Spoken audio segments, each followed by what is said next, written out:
When writing a story involving the struggles of a cast with morally ambiguous characters, it is very important to make said characters not always lean one way on the spectrum of morality. Fiction often does this to balance out the cast and themes of the story, where both can be taken in with interest in seeing how each character functions. However, at the same time, if every character is morally ambiguous, then this can lead to a lack of variety within the cast. Tons of stories that exercise the grayness of the moral spectrum also have pure lighthearted or dark-hearted characters at the same time. Fate Zero is no different in this regard, with the very kind characters of Irisveal, Ryder, and Waver balancing things out on the lighter side of things. Although, I would argue that the darker side of the spectrum is just as, if not more, crucial for a story like Fate Zero. The setting of the Holy Grail War is quite literally a perfect premise for a show that wants to constantly shift the perspective between characters. 7 master and servant duos duking it out for a battle of honor, glory, and the main prize being able to grant the winner's wish is practically guaranteed to work for what the story is trying to show. The watcher will most likely grab onto someone to root for, and that's one of Fate Zero's biggest strengths as a show. Anyone can be the protagonist in the viewer's eyes, and the fact that each character is no doubt flawed makes it even more interesting, as there aren't any Mary or Gary Sues to latch onto. There are good and bad aspects to each master and servant. However, with a certain duo, it's hard to find any good aspects in them. Going back to what I said earlier, even if Fate Zero no doubt has an interesting focus regarding characters, it is a smart idea for certain shows to add more of a chaos factor character to make the others in the story shine. Someone who, in contrast to the light and gray-hearted characters, is purely twisted. Fate Zero's contribution to this is the caster duo.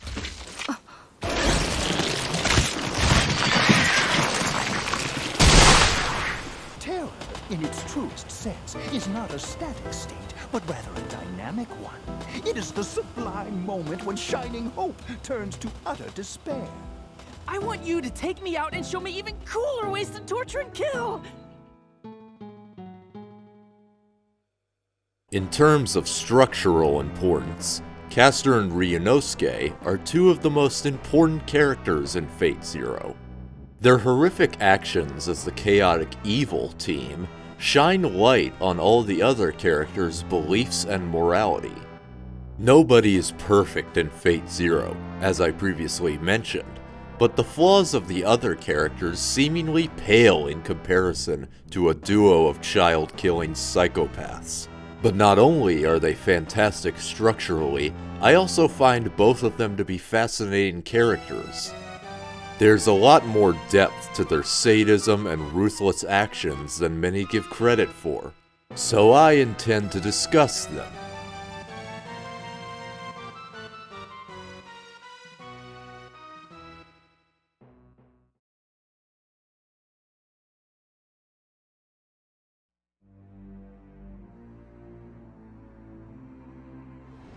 In terms of surface appearances, Ryunosuke Uryu looks like a typical young man.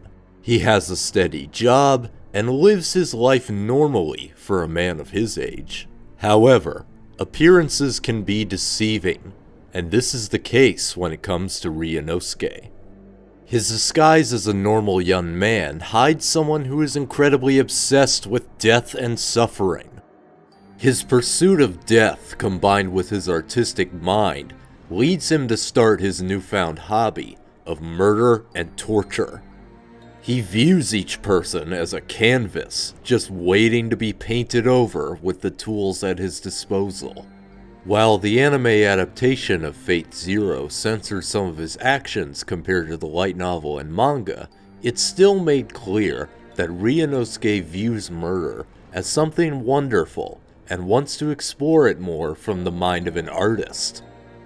After finding a book in his garage from his mage ancestors, Ryunosuke begins committing murders in Fuyuki as a sacrifice for what he perceives as a demon he is about to summon.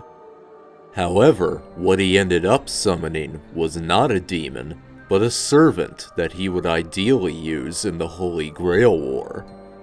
Due to Ryunosuke not knowing anything about the war, or even caring, he assumes that the tall figure he summoned was a demon. Initially displeased by the servant's merciful behavior, Ryunosuke soon realizes that he has summoned a man that was naturally going to understand him.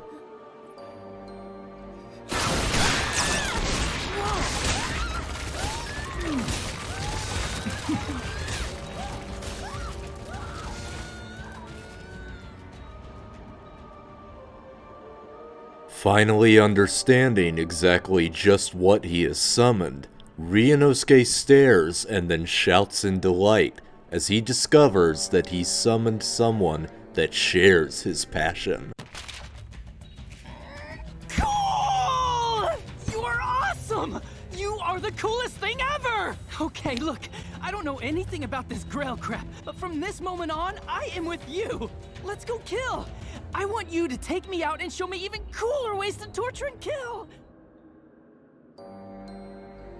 In the servant known as Gilles de Rais, Ryunosuke finds someone that could be considered a mentor figure for him. Someone with such a similar love of death, but a much different reason for doing so. Ryunosuke's boredom of the world has completely vanished as soon as he summoned Castor, because he knew that he'd be getting to see death on a daily basis if he stood side by side with his servant. Not only that, but seeing as how Castor knows magic, Ryunosuke knew he'd be able to come up with new ideas to inflict pain onto others. Ryunosuke's unorthodox way of thinking combined with his love of violence makes a perfect combination for Castor's desire to prove God's existence through divine punishment of himself. Unlike Castor, however, Ryunosuke doesn't believe in a god at the beginning. Ryunosuke's nihilism led him to pursue his interest of murder, while Castor uses murder to prove the existence of God to himself. They both think differently when committing atrocities, but bond regardless over their shared interests. By discovering things like magic, Ryunosuke's view of the world changed, and he began to become more spiritual in a sense. Castor's artistic mind inspired Ryunosuke enough to find both meaning and beauty in everything he sees.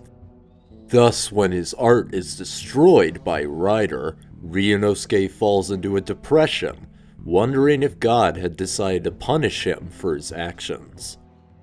Castor quickly responds by stating that God does not punish humans, but simply toys with them. His explanation for this is that his actions when he was alive were ultimately never punished by something divine, but rather a corrupt execution. A divine hero like his beloved Jean didn't destroy him, but instead corrupt politicians. Ryunosuke then explains his new philosophy to Castor, stating that just because God didn't give him divine punishment doesn't mean that he doesn't love humans. Ryunosuke says, God loves all humans no matter their morality. He loves good and evil people equally. His view of murder as something beautiful makes him also view human beings as beautiful.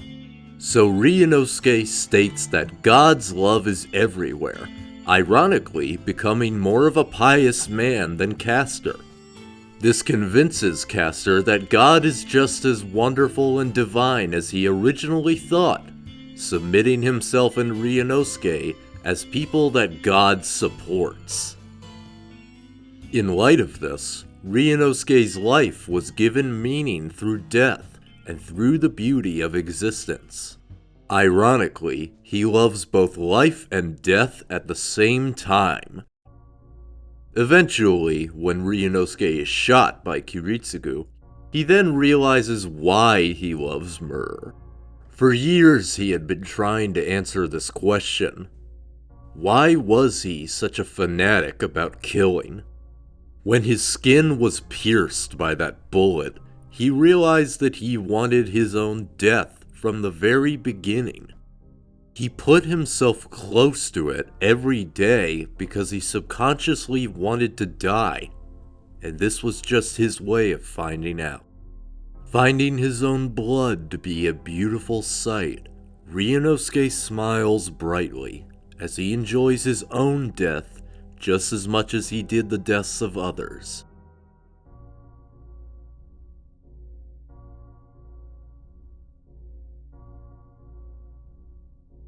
In the end, Ryunosuke Uryu was a man who learned to value his existence while pursuing his demented artistic passion with lots of enthusiasm.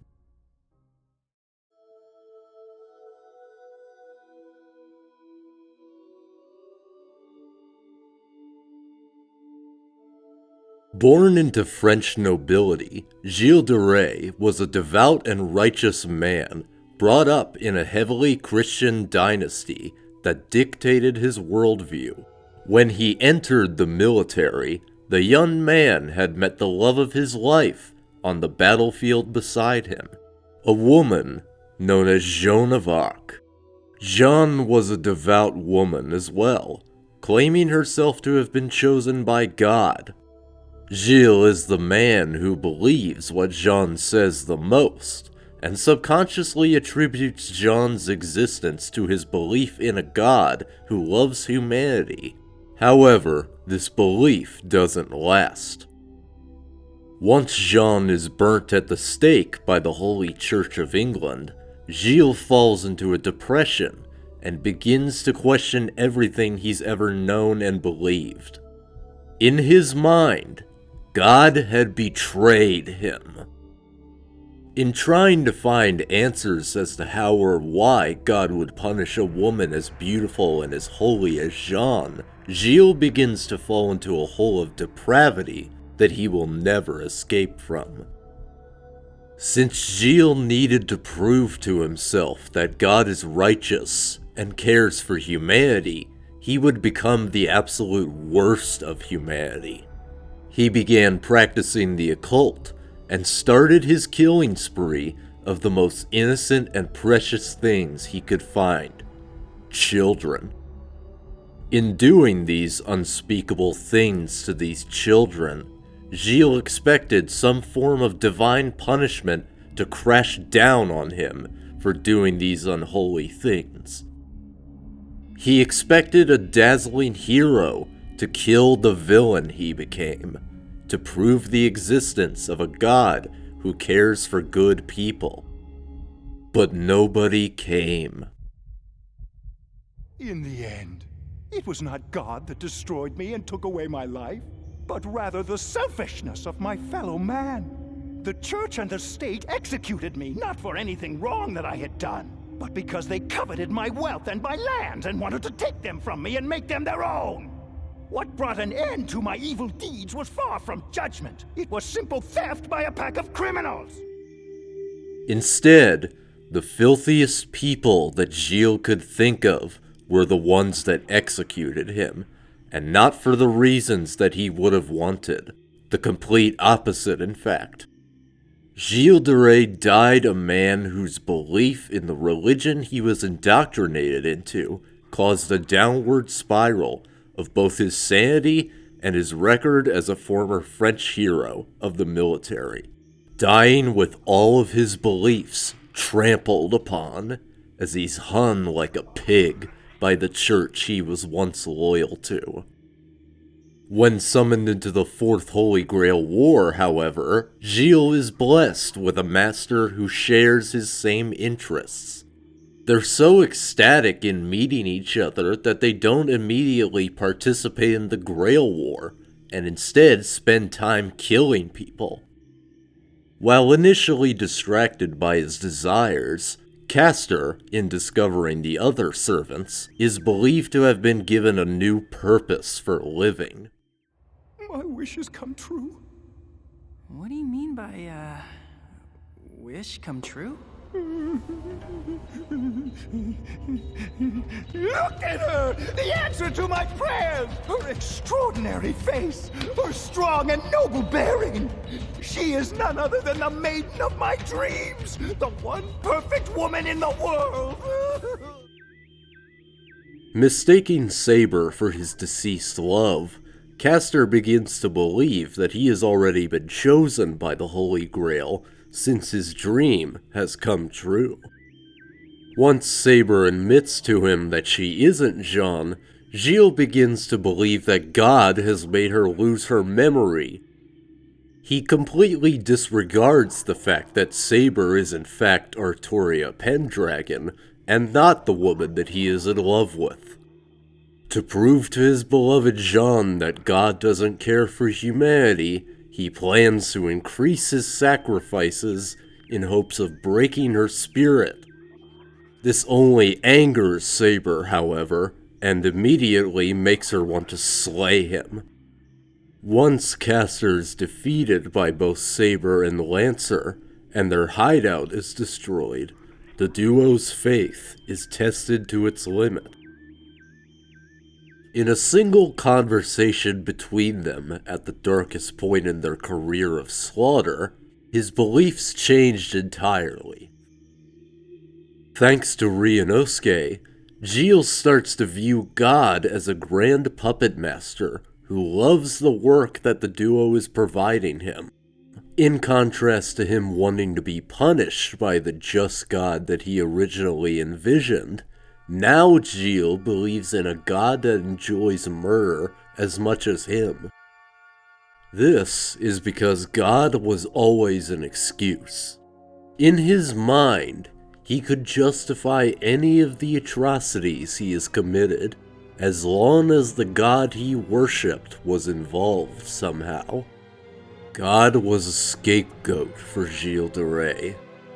Ironically, though, you could argue that Castor was killed by a divine hero. Saber is the one who defeats him, to the point where the bright light from her sword is so divine that it made him hallucinate ascending to a higher plane. His eyes are left stunned by both the vision of Jeanne he receives and the attack that finally ends him. Castor and Ryunosuke, as a duo, are two of the most important characters in Fate Zero from a structural perspective. In addition to juxtaposing almost every other character in this story from a perspective of morality, the duo provide fascinating and engaging content in every scene they're in. Their roles as the main antagonists of the first season provide many of the other characters with opportunities and moments to shine, because no matter how flawed everyone else in this show is, none are as twisted as these men. Not to mention the fact that in a show where many of the masters and servants are constantly arguing or plotting against each other, it's refreshing to see a team that enjoys each other's company. In the end, the Castor duo made their marks as both killers and as Grail War contestants. Being the outliers in the Fourth Holy Grail War that quite literally turned the Mage Association and the Church upside down for a period of time. Their chaos knew no bounds, but the Wildcards of Fate Zero were demented but entertaining even until the end. And now, once again, we raise the blood-soaked flag of salvation! You who are abandoned, gather here! I shall lead you! I shall rule you! The resentment and rage of we, the oppressed, shall reach onto the lofty throne of God Himself! God in heaven, with words of condemnation, I praise your holy name! What in the world? Oh, arrogant God! Oh, cruel God! We shall pull you down from your throne!